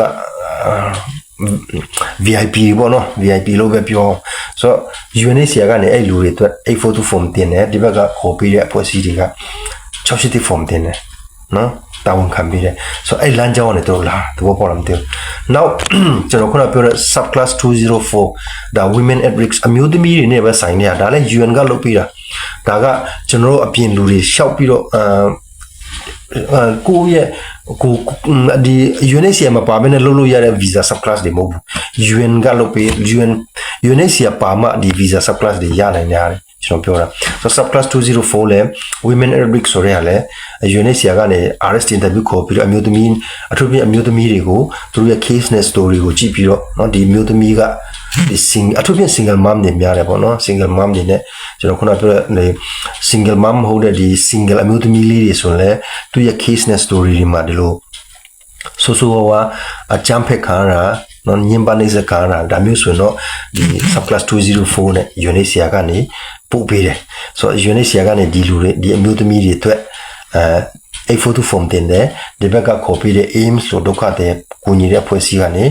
680 form တင်ပေးထားတယ်တဘောပေါက်မသိဘူးဆိုတော့ visa sub class က5မျိုးရှိတယ်ဘယ်လိုပဲနေအဲ့5မျိုးစလုံးအတွက်ဟိုဘက်ကနေAustralia နိုင်ငံပြင်ပကနေ 842 form တင်ရတယ်ဒီနိုင်ငံထက်လက်ခံပြီးမဲ့တာဝန်ခံပြီးမဲ့အဖွဲ့အစည်းဒါမှမဟုတ်လူပုဂ္ဂိုလ်တွေက680 form တင်ရတယ်ဆိုတော့ပြောချင်တာကျွန်တော်ဒီမှာလာပြီ visa sub class တွေအများ5မျိုးရှိတဲ့ထဲကနော် UNHCR နဲ့ကင်းလို့ပြီးတော့အတီးပုတ်ကလာပေါ်တော့ကျွန်တော်ဒီကိုယ်တိုင်တိတက်ကျွန်တော်ဒီဒုက္ခတွေပဲ UNHCR ရဲ့ထောက်ခံမှုနော် UNHCR ရဲ့ထောက်ခံမှု UNHCR ရဲ့ပံ့ပိုးမှုမပါဘဲနဲ့နော်ကိုတီးတန်းလုံးလို့ရတာက sub class 202လို့ခေါ်တဲ့ဒီကျွန်တော်တည်တဲ့842 form ပေါ့နော်အကုန်လုံး842 form ပါပဲကျွန်တော်ပြောပြလေ sub class 1 2 3 4 5ဒီအကုန်လုံးကဒီ5မျိုး visa 5မျိုးလုံးက842 form ရှောက်ရတယ်ဟိုဘက်က UN ကရှောက်တာနဲ့ကိုရှောက်တာနဲ့ပဲကွာတာပြောချင်တာကဂျန်တဲ့ဒီ sub class နေရာနဲ့နိကလို့ရင်ဂျန်နာအကုန်လုံးက UNHCR ရဲ့ထောက်ခံချက်မပါရင်တော့ကျွန်တော်ဒုက္ခတွေနဲ့ကိုလိုလို့မရဘူးဆိုတဲ့အကြောင်းเนาะတဘောပေါ်လာမသိဘူးဆိုတော့ဒီဟာကိုတဘောပေါက်မယ်ထင်เนาะ visa 5အမျိုးအစား5မျိုးရှိတယ်တမျိုးပဲကိုလွတ်လွတ်လပ်လပ်เนาะကိုရဲ့မိသားစုဝင်ချင်းချင်းပဲခေါ်ပြီးတော့ UNHCR ရဲ့ဂျာဝင်ဆောင်ရွက်မှုထောက်ခံမှုမရှိဘဲနဲ့ခေါ်လို့ရတယ်ဒါပေမဲ့ဂျန်တဲ့၄မျိုးကတော့ UNHCR ကနေလုတ်ပေးတာเนาะထောက်ခံပေးတာမဟုတ်ဘူးဆိုရင်ဒီ visa မျိုးကိုတည်တံ့ရှောက်လို့မရဘူးဒါကျွန်တော်ပြောချင်တာဒါဆိုတော့အဲ့လိုမျိုး visa မျိုးစားနဲ့ဒီအာနာသိမ့်ပြီးနောက်ပိုင်းလာတဲ့ခါမှာကျွန်တော်ပြောချင်တာခုလားAustralia ဆိုရကနေဒီသူတို့လုပ်ခဲ့တဲ့เนาะဟာတွေကိုသူတို့ပြန်ပြီးတော့စစ်တမ်းယူကြည့်တဲ့ခါမှာ fraud case လို့ခေါ်တဲ့လိမ်လည်မှုတွေအများကြီးတွေ့တယ်လို့ပြောတယ်เนาะကျွန်တော်အခုပြောတဲ့ဆရာကလည်းအခု aims လို့ဟာမျိုးပေါ့เนาะဒုက္ခတဲ့ကိုညီတဲ့အဖွဲ့အစည်းတွေမှာသူက officer ပေါ့နော် officer ဖြစ်တဲ့အတွက်ဒီလိုမျိုးဒီ visa ကိစ္စတွေဒါမျိုးဒီဒုက္ခတဲ့ကိစ္စတွေသူတို့အစည်းအဝေးလုပ်တဲ့ခါမှာအစိုးရအစည်းအဝေးလုပ်တဲ့ခါမှာinformation တွေအများကြီးရတယ်သူကိုယ်တိုင်ဝင်ပြီးတော့เนาะတယောက်ရတဲ့ဟာတွေလည်းအများကြီးရှိတယ်ဆိုတော့တော်တော်လေးကျေးဇူးဖျားကျေးဇူးတော့ကြောင်းပြောမှာပေါ့နော်သူလည်းအရန်ကံကောင်းတဲ့အထဲမှာပါတယ်အဆရာလည်းပေါ့နော်ဆိုတော့အများကြီးသိခွင့်ရတယ်သူလည်းဆိုတော့အဲ့ဒါတွေကျွန်တော်ပြောပြတယ်ဆိုတော့သူတို့တွေဒီ visa ကိစ္စနဲ့ပတ်သက်ပြီးအစိုးရရဲ့လှုပ်ဆောင်ချက်တွေပြန်ပြီးတော့ဝေဖန်သုံးသပ်ပြီးတော့ကြည့်တဲ့အခါမှာ fraud case အများများတဲ့အတွက်ခဏရပ်ထားတယ်လို့ပြောတယ်ခဏရပ်ထားပြီးတော့ဒီဟာကိုဒီဇိုင်းလုပ်လို့မရတော့ဘူးဆိုတော့ငါတို့ပြန်ပြီးတော့ဒီဟာကို reform လုပ်ရမယ်ဘယ်လိုလုပ်မလဲဆိုမှအဲ့ဒီခါမှာဇူလိုင်လ3နေ့မှာနောက်ပိုင်းမှာစနစ်တစ်ဖြစ်လာတာတဘောပေါ်လာမသိဘူး fraud case အများများလို့စနစ်တအရင်တော့ဒီရှောက်လွာတွေကိုဒီစာရွက်စာတမ်းနေနဲ့เนาะ email ကနေဒါမှမဟုတ်ဒီစာတိုက်ကနေ mail box ကနေသူတို့ PT ကနေလက်ခံနေဆိုတော့ကအရင်ကပေါ့เนาะအဲ့ဒီလက်ခံတဲ့ဟာသူတို့လက်ခံတယ်မြလုတ်ခဲ့တယ်မြဟာတွေသူတို့ပြန်ပြီးတော့ case တွေကိုပြန်ပြီးတော့ဝေဖန်ပြီးတော့စစ်တဲ့ခါမှာနော် fraud case တွေဒီဘက်မှာရောက်ပြီးတော့တကယ်မဟုတ်တဲ့ဟာတွေနော်သူတို့အများကြီးလိမ်လည်မှုတွေတွေ့တဲ့ခါမှာစနစ်တစ်ဆိုမှသူတို့ဒီဇူလိုင်လ10ရက်နေ့2025ဇူလိုင်လ10ရက်နေ့မှာ email ကောင်းကနေပြန်ပြီးတော့နော်တာဝန်ခံပြီးတော့လုပ်ရမယ်ဆိုတာမျိုးဖြစ်လာတာဖြစ်တယ် အားကြောင့်မို့တဘောပေါ်လာမသိဘူးအားကြောင့်မို့ဒီမှာခဏရက်သွားတယ်နော်မလေးရှားမှာထိုင်းမှာဒီအိန္ဒိယမှာရှိတဲ့ကျွန်တော်ဒုက္ခတွေနေအနေနဲ့တော့ဩစတြေးလျလာမဲ့လူတွေတော့မှတော်တော်လေးတော့မှတုံဆိုင်သွားတယ်တဘောပေါ်လာဒီစနစ်အပြောင်းလဲမှာဘာလို့လဲဆိုအရင်လူတွေကနော် fraud case လို့ခေါ်တဲ့လိမ်လည်မှုတွေအများကြီးတွေ့ထားခဲ့တယ်လို့ပြောတယ်ဒီ PTA ကပေါ့နော်အားကြောင့်မို့ဒီemail ကောင်းနဲ့စနစ်တစ်ပြောင်းလိုက်တယ်ဆိုတဲ့ဟာမှာတချို့တွေတတိထားပြီးတော့လိုရမယ့်အရာတွေလည်းအများကြီးရှိတယ်အချက်လက်မားတာမျိုးเนาะစာစာရန်လိုအပ်တာမျိုးဆိုရင်တော့ခင်ဗျားတို့ချက်ချင်း AI ကညင်းတော့မှာเนาะလုံးဝသူတို့တစ်ခေါက်ညင်းပြီးသားကိစ္စတွေကိုပြန်ပြီးတော့အယူခံမလုပ်ရဘူးလို့ပြောတယ်ဆိုတော့ကိုယ့်ရဲ့ form တွေတင်တော့မဲ့ခါမှာเนาะရှောက်လွာတွေတင်တော့မဲ့ခါမှာအဲ့ photo form တွေရှောက်submit လုပ်တော့လောက်ခါနီးအချိန်မျိုးမှာเนาะဒါမှမဟုတ်ကိုယ့်ရဲ့ visa တွေရှောက်ခံsubmit လုပ်ခါနီး online ကနေဆိုတော့เนาะ enter ခောက်ပြီးတော့ submit လုပ်လိုက်ရင်ပြန်ပြီးတော့ cancel လုပ်လို့မရဟိုမှာတိုင်းဆိုဝင်သွားပြီ system ဆိုအချက်လက်တွေမမားဖို့မလို့လိုအပ်ချက်တွေမရှိဖို့เนาะတေချာလေးစီစစ်ဖို့လိုလာပြီဘာဆိုကျွန်တော်ခုနပြောလို့သူတို့အရင်က fraud case လို့ခေါ်တဲ့ဒီအချက်လက်မားယွန်းတာစာစာရမပြည့်စုံတာဒါကိုသူတို့လိမ်လည်တယ်လို့ထင်ပြီးတော့เนาะvisa cancel လိုက်တဲ့ဟာလည်းအများကြီးရှိတယ်တဘောပေါ်လာမသိဘူးဒီဟာဒီ information ကအဲ့ဒီအခုချိန်မှာလည်းဒီ Australia မှာเนาะဒီကျွန်တော်ဒုက္ခတွေနဲ့ပတ်သက်တဲ့ကိစ္စတွေမှာထက်ထက်ဝင်နော်လုံနေတဲ့ဆရာတပါးကကျွန်တော်ပြောထားတာဖြစ်တယ် fraud case တွေအများများခဲ့တယ်အဲဒါကြောင့်မို့တို့အများကြီးတတိထားလာတယ်ဆိုတော့ဒါကိုတိထားတင်တယ်ပေါ့နော်အထူးဖြင့်အခုစနစ်တစ်နောက်ပိုင်းနော်ဇူလိုင်လ10ရက်နောက်ပိုင်းစနစ်တစ်နောက်ပိုင်းတွေကအရင်လိုစာစာရန်နဲ့မရှောက်ရတော့ဘူးemail ကောင်းကနေ A42 form တင်ပြီးတော့เนาะ68 form နဲ့ email ကောင်းကနေပဲ online ကနေပဲတင်ရမှာဖြစ်တဲ့အတွက်အယမ်းမြန်တယ်ဆိုတော့ဒီဘက်မှာကျန်းကျူနာနှုတ်လို့ရတယ်တဲ့မလားစကားကျူနာနှုတ်လို့မရဆိုတဲ့ပုံစံတိုင်းကိုထည့်ပြီးသားကို submit လုပ်ပြီးသား form application တခုကcase မားနေတာမျိုးเนาะအချက်လက်မားနေတာမျိုးဆိုတော့ AI ကချက်ချင်း reject လုပ်ပြီးမှဖြစ်တယ်သို့တော့ဘာမှလိုအပ်ချက်မရှိဘူးဆိုတော့ခင်ဗျားတို့ရဲ့ email မှာsecond ပိုင်းတွင် acknowledgement letter reference number application id ပို့လာလိမ့်မယ် AI ကပေါ့နော်တိုးတော့တကယ်ဒါကလက်ခံတဲ့စင်ပဲရှိသေးတယ်နောက်တစ်စင် visa grant ဖြစ်ဖို့နော် visa grant ဖြစ်ဖို့ကိုလိုချင်တဲ့ visa ရဖို့ဆိုတာနောက်တစ်စင်လိုရမယ့်အရာတွေအများကြီးရှိသေးတယ်ဒါကခင်ဗျားတို့ခေါ်ပြီးတဲ့လူတွေနဲ့ခင်ဗျားတို့ရဲ့ relationship နဲ့လည်းဆိုင်မယ်ခင်ဗျားတို့ပြီးတဲ့ case နဲ့ story ကြောင့်လည်းဆိုင်မယ်ဆိုတော့ဒီအပေါ်မှာအများကြီးခင်ဗျားတို့ visa ရတာမြန်လာတာစောင်းရတာနေတာကွာသွားမယ်ဆိုတော့ကိုယ့်ရဲ့ဘက်ကနေ visa ရှောက်လို့တင်တဲ့ခါမှာအချက်လက်မမားဖို့ပြည်စုံနေဖို့နံပါတ်1လိုတယ်ပြီးရင်ကျွန်တော်အမြဲတမ်းပြောရ document ဘောနော်စာရန်တွေလက်ထပ်စာချုပ်တွေမွေးစင်းတွေနော်နောက်ဆုံးဘကိုလည်းတော့ဆိုလည်း death certificate လို့ခေါ်တဲ့တည်ဆုံးတဲ့အကြောင်းစင်းတွေဒါတွေလည်းပြည်ထဲဆိုတာကဒီလောကဌာနတွေဆိုတာကအဲ့လိုစာရန်တွေအဓိကစစ်ဆေးတာဖြစ်တယ်ဆိုတော့ဒီဟာတွေမရှိရင်တော့visa reject ဖြစ်နိုင်တယ်ပေါ့နော်ဆိုတော့အဲ့ဒါတွေလည်းအရေးကြီးတယ်အဲ့ဒါတွေလည်းတေချာပြင်ဆင်ပါဘာလို့ဆိုခုကလူကစစ်တော့မှာမဟုတ်ဘူး AI ကဒါတွေနော်တခါလေး break နဲ့ဆိုချက်လေး scan ဖတ်လိုက်တာနဲ့ခင်ဗျားရဲ့ချက်လက်တွေအကုန်လုံးသူဟွာလို့ပြီးသားနော်ဆိုတော့အယမ်းမြန်လာမယ်ပေါ့နော်နောက်ပိုင်းမှာရမ်းမြန်လာပါလိမ့်မယ်ကျွန်တော်ထင်တာပေါ့နော်ဆိုတော့အဲ့လို fraud case နော်လိမ်လည်မှုလို့ထင်ရခံနိုင်တဲ့အနေအထားမျိုးကိုပါတာကိုမဖန်တီးဖို့လိုတယ်ပြောချင်တာကကိုထည့်လိုက်တဲ့နာမည်မားနေတယ်ဆိုတာမျိုးသိမလား form ကထည့်လိုက်ပြီးနာမည်မားတယ်မွေးတက်ကမားနေတယ်ဆိုတာမျိုးသိမလားနောက်ကျမှတော်တော်များများကဒီစာစာရန်ဒီမပေးရလည်းရှိတယ်ပေါ့နော်ဒီဟာမျိုးပေါ့ဒီအထူးဖြင့်ကျွန်တော်အများအားပြောလို့ဒီ PTA ကဒီလာဝကဌာနဆိုတာကအချက်လက်နဲ့document လို့ခေါ်တဲ့စာစာနဲ့အဓိကစက်တာဖြစ်တဲ့အတွက်ဒီအချက်လက်တွေပြည်စုံနေတော့နောက်ပိုင်းမှာမြန်လာမယ်အထူးသဖြင့်ဒီစနစ်ဟောင်းမှာကြံခဲ့တဲ့လူတွေအပုံလိုက်အစုလိုက်အများကြီးရှိတယ်ဆိုတော့ခေါင်းကိုက်စရာကောင်းလောက်ကိုအများကြီးရှိတယ်အဲ့တော့အခုကစနစ်တွေပြောင်းလာတဲ့ email ကောင်းကနေသူတို့ online ကနေအရက်မြောင်သူတို့လုပ်လာမယ်ဆိုတော့ဘယ်အုပ်စုကိုသူတို့ဦးစားပေးပြီးတော့ခေါ်မလဲတော့မသိဘူးပေါ့နော်ဒါပေမဲ့ကျွန်တော်ထင်တာတော့နောက်ပိုင်းမှာ email ကောင်းကနေတွားတဲ့လူတွေပို့ပြီးတော့ visa ရတာမြန်လာမယ်ပို့ပြီးတော့လည်းများလာမယ်လို့ထင်တယ်ဘာလို့ဆိုဒီကောင်ကနော်တာဝန်ယူမှုတာဝန်ခံမှုအများကြီးရှိလာတယ် email ကောင်းကနေအဲကြောင့်မို့ email ကောင်းကနေရှောက်တဲ့လူတွေကနောက်ပိုင်းမှာနော် visa ရဖို့များလာလိမ့်မယ် အဲ့ဒါမယုံဆောင်ကြည့်ပါဘာလို့လဲဆိုတော့အီမီကောင်းကနေကိုကတာဝန်ခံပြီးခေါ်ပေးတာဖြစ်တဲ့အတွက်တာဝန်ယူမှုတာဝန်ခံမှုကအရန်နော်ဒါရိုက်အချိုးကျနေတယ်ကျွန်တော်ဘာကြောင့်ဒီစကားပြောလဲဆိုတော့ခင်ဗျားတို့နောက်ကျန်တီးလိမ့်မယ်ပေါ့နော်နောက်၄၅နှစ်နေဆိုတော့အီမီကောင်းကနေရှောက်တဲ့လူတွေကနောက်ပိုင်းမှာပိုပြီးမှအခွင့်အရေးပိုရဖို့များတယ်အရင်စာရွက်စာတမ်းနဲ့ရှောက်ထားတဲ့လူတွေက cancel ဖြစ်တယ် reject ဖြစ်တယ်လို့ကျွန်တော်ပြောချင်တာမဟုတ်ဘူးဆိုလိုတာမဟုတ်ပေမဲ့เนาะဒီ paper bib ဒီစနစ်ဟောင်းမှာကျတော့လူကြီးအယမ်းများတာအချက်လက်တွေမာယွန်းတာထောက်ထားမပြည့်စုံတာဒါတွေကလူတွေကစိတ်ရတာဖြစ်တဲ့အတွက်เนาะသူတို့မနိုင်တော့ဘူးပြီးရင်သူတို့ခေါ်ချင်တဲ့လူကြီးနဲ့ရှောက်ထားတဲ့လူကြီးကအယမ်းများတယ်ဆိုတော့ဒီဟာတွေသူတို့စစ်တဲ့ခါမှာသူတို့မနိုင်တော့ဘူးမပေးလို့လည်းမရတဲ့အနေအထားမျိုးဖြစ်တယ်။ဘာလို့ဆိုလူအယမ်းများတဲ့ယူအန်ရှောက်တဲ့လူတိုင်းလည်းယူအန်ကမရပါဘူးเนาะ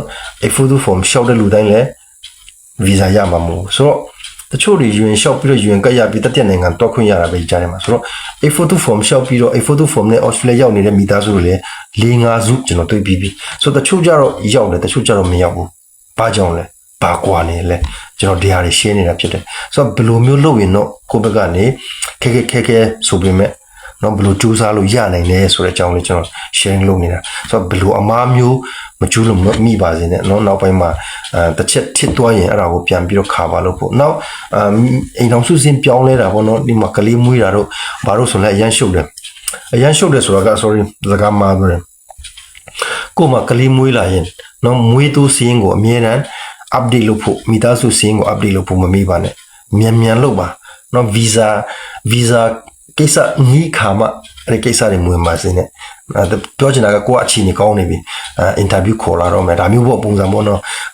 ကိုကတော့မသိဘူးပေါ့နော်ဟိုဘက်ကနေဟောဒီမီတာစုက case ကကောင်းလာလားဘာညာကိုကအဲ့ချိန်မှာကိုကကလေးမွေးပြီးတော့မီတာစုတွေကမရသေးဘူးသူကPTA ကခေါ်ပြီးတော့အင်တာဗျူးခေါ်ပြီးတော့ visa ချပြီးတော့မှာဒါမျိုးလဲကြုံတတ်တယ်ဟုတ်မလားတကယ် visa လဲချရောဒီမှာကလေးမွေးထားတယ်မွေးစင်းမတိုးထားဘူးဆိုတော့မွေးစင်းထပ်တိုးလိုက်တော့အဲ့ဒါ visa အရင်ပေးထားတဲ့ appointment ကပြည့်ရောသူတို့မိသားစုကို PTA မှာနောက်တစ်ခေါက်ဆင်းပြန်တင်ရတယ်ဆိုရဟာမျိုးတွေအများကြီးရှိတယ်သိရမလားမထင်မှတ်ပဲနဲ့ပို့လေးစဉ်းစားပြီးတော့လှုပ်လိုက်တဲ့အရာတစ်ခုကနော်အချိန်4-50နှစ်ထပ်ဆောင်ရမယ်အနေထားမျိုးဖြစ်သွားစေနိုင်တယ်အဲကြောင့်မို့ကလေးမွေးထားတဲ့လူတွေကိုဝင်ဆောင်တယ်ဆိုရင်မိသားစုတွေ့ကနော် family adding ဒါမှမဟုတ်ကိုယ့်မိသားစု file update ပြန်လုပ်ဖို့ယူရင်ရုံးမှာပဲဖြစ်เนาะအဲ့ photo form မှာဒီ Australia form တွေမှာပဲဖြစ်မမေ့ပါနဲ့ visa ရတဲ့ခါမှာအဲ့ဒီစင်းထဲမှာပါတယ်လို့ပဲ Australia ကိုလာလို့ရမှာခင်ဗျားတို့ယူရင်ရုံးမှာ appointment ရတဲ့ခါမှာယူရင်ရှောက်လာတဲ့မှာရှိတဲ့လူတွေပဲယူရင်ကရမှာဖြစ်တယ်အဲ့ဒီနောက်ပိုင်းတိုးလာတဲ့လူကြီးကိုယူရင်ရုံးကယူရင်ကမပြီးဘူးအဲ့လိုပဲအဲ့ photo form ရှောက်တဲ့ချိန်မှာခင်ဗျားတို့ထည့်လိုက်တဲ့လူကြီးစီးရင်တိုင်းပဲ visa ရခဲ့ရင် Australia ကိုတွားမှာဖြစ်တယ်အဲ့နောက်ပိုင်းမှာတိုးလာတဲ့လူကြီးကိုသူတို့ visa ပေးမှာမဟုတ်ဘူးစီးရင်ဝင်ဘူးဘာလို့လဲဆိုတော့ခင်ဗျားတို့အဲ့လူတွေ Australia ရောက်လာတဲ့ခါမှာအဲ့ဒီပရမရှောက်ထားတဲ့ရှောက်တော်မှာပါတဲ့လူကြီးတိုင်းသူတို့နေဖို့ထိုင်ဖို့စားဖို့တောက်ဖို့เนาะသူရဲ့ subsidy လို့ခေါ်တဲ့အစိုးရเนาะလူမှုဖို့လုံရဲ့ထောက်ပံ့နေကုန်လုံးကိုလူဦးရေနဲ့တွက်ပြီးတော့ပေးတာဖြစ်တဲ့အတွက်လူဦးရေတိချဖို့လေလိုတယ်ဆိုတော့နည်းနည်းတော့များသွားပြီဒီညပြောတာပေါ့နော်ဆိုတော့ဒါပေမဲ့ကိုယ့်ရဲ့အနေထားနဲ့နိုင်ရှင်ပြီးတော့ဘယ်လိုအနေထားမျိုးမှာဘယ်လိုမျိုးဖြည့်ရှင်းတော့ပြည်လည်နိုင်ကောင်းပါရဲ့ဆိုတဲ့နီးလန်းလေးရစေခြင်းလို့ကျွန်တော်ဒီဟာလေးတွေနိုင်ရှင်ပြီးတော့ပြောတာဖြစ်တယ်ပေါ့နော်ဆိုတော့ကျွန်တော်မေးထားလဲအများကြီးဆိုတော့ကျွန်တော်လည်းတင်တန်းလဲတက်နေတယ်တင်တန်းလဲတော်တော်ခေါင်းကိုက်တယ်ပေါ့နော်ဆိုတော့တချို့ဟာတွေမလိုအပ်တဲ့ယူရင်ကတ်ရအောင်ဘယ်လိုလုပ်မလဲဆိုတော့ကျွန်တော်ယူရင်ရုံးကဝန်ထားလည်းမဟုတ်ဘူးမင်းတို့ယူရင်ကတ်ရအောင်ဘယ်လိုလုပ်ပါဆိုမှကျွန်တော်နီးလန်းတချို့ပဲပေးနိုင်တယ်သို့တော့အဲ့လိုကြီးတဲ့ကြီးခဏလေးမေးခါတဲ့ခါမှာကျွန်တော်ဖြေရတာခက်တယ်ဆိုတော့တချို့ကအဲ့ဒါကိုမေးပါဆိုတော့လဲမေးရသေးတယ်ဘာလို့မဖြေဘူးဆိုတဲ့ဟာမျိုးတင်မလားသူမေးတဲ့ဟာကလည်းကျွန်တော်လုံးဝကျွန်တော်share ပြီးတော့ကျွန်တော် information တွေတော့အများကြီးရှိရပါတော့တို့တော့ယူရင်ကတ်ရအောင်ဘယ်လိုလုပ်ရမလဲဆိုတော့ RSD interview ခေါ်ရအောင် RSD interview ရအောင်လုပ်ရမယ်ဒီဟာတွေနဲ့ပတ်သက်ပြီးတော့ကျွန်တော် share ထားရလေကျွန်တော်ဒီဟာတွေနဲ့ပတ်သက်ပြီးတော့တယောက်ချင်းကိုကျွန်တော်ပြင်ပြောရလဲအိပ်ပြန်ပြောငါတို့အခုကယူက appointment ပေးထားတယ်မနေ့ပြန်ပြောခါတော့တော့မှာဆိုတော့ငါဘလူဘာညာဖြစ်နေတယ်ဘယ်လိုလုပ်ရမလဲဒါမို့ Australia တန်ယုံကနေငါတို့ကိုဘယ်နေ့လာပြီးတော့ visa လာယူပါ biometric အတွက်ဓာတ်ပုံရိုက်မယ်ပါညာငါဒီလိုဖြစ်နေတယ်ဘယ်လိုလုပ်ရမလဲငါ cancel ဖြစ်မလားအဲ့အမျိုးအရေးပေါ်ဟာမျိုးလောက်ပဲကျွန်တော်ဖြေပေးမယ်ပေါ့နော် ဒီ UN ကရောက်ဘလို့လုပ်အောင်လဲဆိုတာမျိုးဒါမှမလား RSD interview ဖြေအောင်ဘလို့လုပ်အောင်လဲဆိုတာမျိုးကကျွန်တော် share ပြီးသားဖြစ်တဲ့ဒီ information တွေဆိုတော့ဒီဟာနဲ့ပတ်သက်ပြီးတော့ကျွန်တော်သိပြီးတော့ဘာလို့နော်လူကလည်းမေးထားတာများတဲ့အတွက်တချို့ကျွန်တော်မဖြေချင်တဲ့မေးခွန်းတွေကျွန်တော်ဖျက်လိုက်တယ်နော်လုံးဝဖြေပြီးတော့ဆိုတော့ခင်ဗျားတို့သိချင်တယ်ခင်ဗျားတို့အခုတလောကျွန်တော်အမေးခါရတာပေါ့နော်ဆိုတော့တော်တော်များများလည်းဒီကိစ္စနဲ့ပတ်သက်ပြီးတော့သိချင်တယ်ဆိုတဲ့အမျိုးကျွန်တော်စုပြီးတော့ပြောတာဖြစ်တဲ့အတွက်နည်းနည်းတော့ရှည်သွားတယ်ဆိုတော့အားလုံးတောင်းပန်တယ်ဘာဖြစ် UN ကိစ္စတွေမှာလည်း UN appointment တွေရကြပါစေနော် UN ကတ်တွေမြန်မြန်ရကြပါစေပြီးရင် RSD interview ဒီနိုင်တဲ့နိုင်ငံတော့လမ်းကြောင်းတွေရကြပါစေပြန်A42 form ရှောက်ထားတဲ့လူတွေလည်းကျွန်တော်ခုနပြောထားတဲ့လမ်းစာတွေတိုင်းနော်ကိုယ့်ရဲ့အနေထားနဲ့ကိုယ့်ရဲ့အခြေအနေနဲ့ကိုယ့်ရဲ့စွမ်းဆောင်နိုင်မှုကဘယ်လိုရှိမလဲယုံကြည်ပါကိုယ်တိုင်ယုံမှဖြစ်တော့မယ်ပေါ့နော်ဒီတခါကိုယ့်ဖွဲ့စည်းယုံကနေဘာမှလုပ်ပေးလို့မရအောင်တော့ကျွန်တော်ပြောပြနော်မင်းတို့ဖွဲ့စည်းယုံကိုအာမကိုနဲ့သူတို့ဘာမှမလုပ်ပေးဘူးလို့ကျွန်တော်ပြောချင်တာမျိုးဒီစနစ်တစ်မှာပြောင်းလိုက်တဲ့အနေထားကနော်အရန်တီးတန့်ဆန်တော့တယ်ဘယ်သူမှကြောင်းဆောင်ရွက်လို့မရဘဲနဲ့ဒီလူနှစ်ယောက်ကပဲတာဝန်ခံပြီးတော့ဒီကိစ္စကိုလှုပ်ထားတာတဘောပေါ်လာမသိကျွန်တော်ခုနပြောနော်တာဝန်ယူမှုတာဝန်ခံမှုအရန်ရှိလာတယ်စနစ်တင်မှာဆိုတော့ဒီလူတွေကပဲသူတို့ကိစ္စကိုသူတို့လှုပ်ပါစေဆိုတဲ့ပုံစံမျိုးဆိုတော့ဥမာကိုယ့်ရဲ့ email account ကိုမလေးရှားမှာရှိတဲ့ဖွဲ့စည်းရုံးကိုပေးလိုက်တာမျိုးဆိုတော့ရပေါ့ဒါပေမဲ့ဒါ email account ထဲမှာကနော်ကိုယ့်ရဲ့ information တွေအများကြီးပါတယ်ဆိုတော့တချို့တွေဒါလည်းစဉ်းစားတင်တယ်ပေါ့နော်ကိုယ့်ရဲ့ email account ဆိုတာကလွယ်လွယ်ကူကူဥမာ Facebook ကိုယ့်ရဲ့ Gmail နဲ့ password ကိုလူတစ်ယောက်ကိုပေးပြီးတော့account တွေပြင်ခိုင်းတာမျိုးဆိုရင်စဉ်းစားရတယ်ပေါ့နော်